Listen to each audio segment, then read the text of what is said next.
Сёма, давай, все, молодец, пришел. Давно не присутствовал на съемках. Умница. Лежать.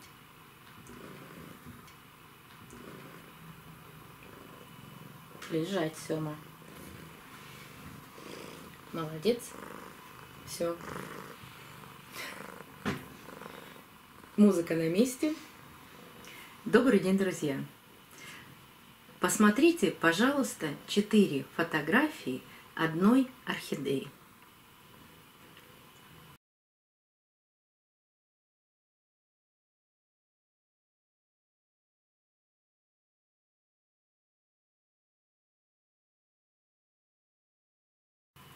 А теперь я хочу вам рассказать об этой маленькой орхидейке, которую я спасаю по просьбе моей подписчицы с декабря прошлого года. Небольшая ее история. Написала мне подписчица, что она из Ростова-на-Дону. У нее есть одна единственная ее любимая орхидея, которая росла, хорошо цвела, но она переехала, я не знаю, из города в город или из квартиры в квартиру, но, в общем, поменяла место жительства как и хозяйка, так и орхидея. И орхидея на новом месте стала погибать. И дошла вот до такого состояния, которое вы увидели на картинке. Я ее один раз, по-моему, уже показывала, и ссылочку на это видео я тоже оставлю в правом верхнем углу экрана. Орхидейка была настолько крошечная, что первые 15 минут даже я растерялась, что же с ней сделать. Ни тургора в листьях, и там какие-то 3 остатка от корня, вернее от корней, 3 маленьких кусочка. Вот даже с чего начать не пойму. И когда мы начали выяснять, что же происходило с этой орхидеей, да, хозяйка ее разобрала, сделала определенные обработки, но ничего не помогло. Поэтому она обратилась ко мне с такой просьбой. Что же делать? У меня на тот момент был живой мох. Я поставила эту крошечную орхидейку в живой мох, такая небольшая коробка, но когда ставят орхидею в живой мох, и еще в закрытую коробку, там очень большая влажность. Да, корни начнут расти, но основание орхидеи должно оставаться сухим. То есть оно должно быть помещено или на кусочек пенопласта, или пеностекла. В общем, то, что останется сухим. И всего одним маленьким корешком, который у нее был, я ее погрузила или обплела, или положила вот этот влажный мох. Так она у меня простояла месяц. Но один корешок начал проклевываться.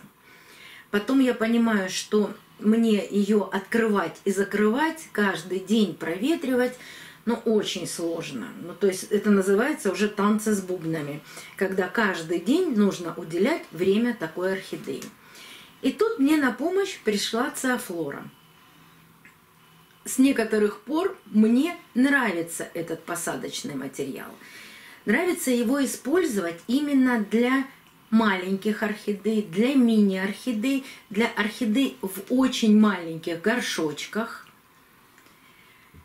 И на тот момент я пересадила эту орхидею в чистую циофлору. По-моему, даже в этот же горшочек. Посмотрите, по сравнению со стандартным горшком, насколько этот горшок мал. Ну, там и корней-то не было. Нельзя сажать минимальное количество корней вот в такой огромный горшок. Вы не будете знать, как его поливать. Поэтому самый маленький горшочек, который у меня был. И она месяц провела в этой циофлоре. Поливала я ее только опрыскиванием, потому что корни, даже те, которые у нее были, они были, ну, не больше 3 сантиметров. И даже в этом горшке им было чересчур свободно. И как поливать, тоже непонятно. Один раз я циофлору замочила полностью, чтобы корни все, которые там были, и тяжи тоже намокли. А потом только опрыскивала поверху. И орхидея начала выпускать корни от шеи. Выпустила она 2 корешка. Вот этот и вот тот, который в глубине. И так она простояла месяц. Цеофлора – прекрасный материал для посадки, но я за этот месяц сделала для себя один вывод. Я считаю, что он, мое мнение, что он правильный. Сажать только в одну цеофлору можно в исключительных случаях, чтобы орхидея начала растить корни от шеи и не на длительный период. То есть вот этот месячный период, в который она росла в цеофлоре, этого было достаточно, потому что цеофлора очень тяжелый, плотный материал, и корни, которые были внутри, они могли начать погибать.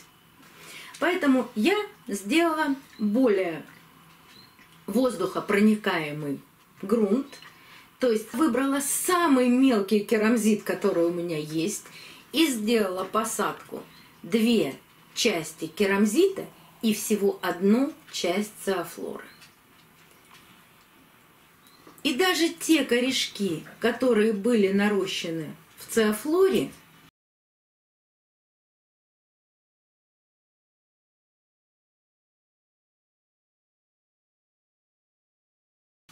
они начали сразу расти дальше. То есть появился воздух для корней, продолжили рост эти корни предыдущие, и начался рост новых корней и опять от шеи. Вот здесь есть покрупнее корешок, а вот здесь начал пробиваться новый корень. Семочка.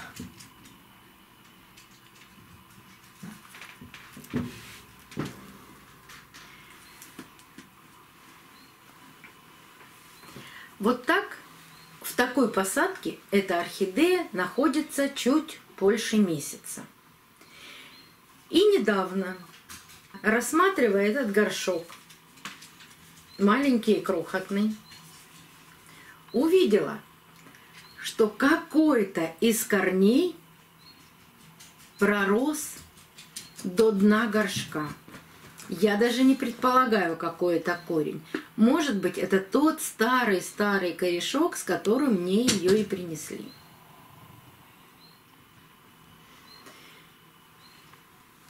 И вот сейчас я очень часто ВКонтакте рассказываю, что когда вы разобрали орхидею, когда она у вас начинает терять тургор, и даже когда она стоит над водой, когда стоит орхидея над водой, она питается своими листьями, она перераспределяет свои ресурсы, и, отсушивая листья, начинает растить или корни, или лист. Но не всегда хватает орхидеи. А вот если вы ее посадите в цеофлору, цеофлора может быть смешана с корой, с керамзитом, с каким-то другим субстратом, в котором вы растите орхидеи. Но имейте в виду, что цеофлоры должна быть всего 1 часть. В цеофлоре очень богатый набор, микроэлементов и азота, фосфора и калия. Вот здесь это все. Вот здесь это все написано. Поэтому цеофлора помогает таким маленьким орхидейкам получать нужные микроэлементы для своего роста. И тогда она меньше теряет листиков. Хотя эта орхидея все старые листья свои сбросила. Также может быть использован для таких посадок и цион. Это тоже ионный питательный субстрат, но нужно помнить, что цион нужно подсыпать там, где есть корни, прямо под самые корни. Если вы его распределите по горшку, он работать не будет. Он должен непосредственно контактировать с корнями. И тоже не нужно сыпать циона 3 ведра. Чайной ложки будет достаточно. Потом вы наблюдаете. Если пошел прогресс, то значит циона или же циафлоры достаточно. Но циафлоры нужно больше, чем чайная ложка. Я обычно кладу столовую ложку вот на такой горшочек. Стой. Так, ребята, а что сегодня такое? Это что сегодня за непослушание, праздник непослушания?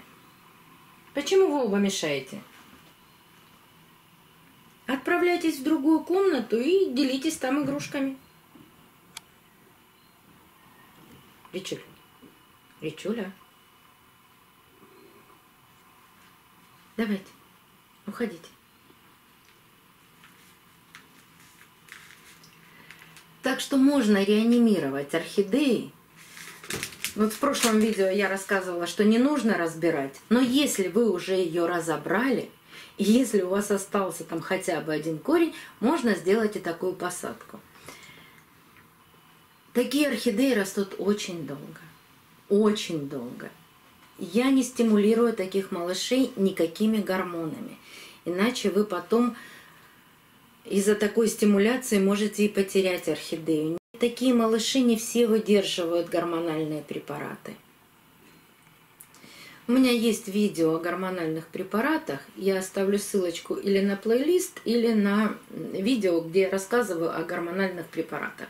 Я ими не пользуюсь. Я стараюсь найти природные материалы, которые помогут росту орхидей.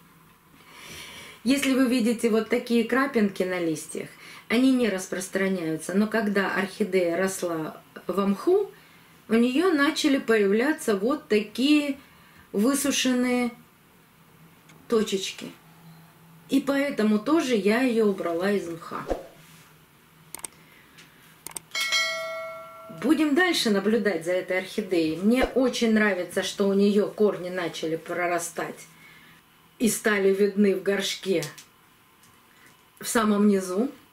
Когда орхидейка подрастет, вот сейчас она занимается только корнями, она не растет листики. Когда она продолжит растить листики и нарастит еще парочку покрупнее листьев, и будет побольше видимых корней, заполнится горшок корнями, тогда я пересажу ее в следующий размер горшочка.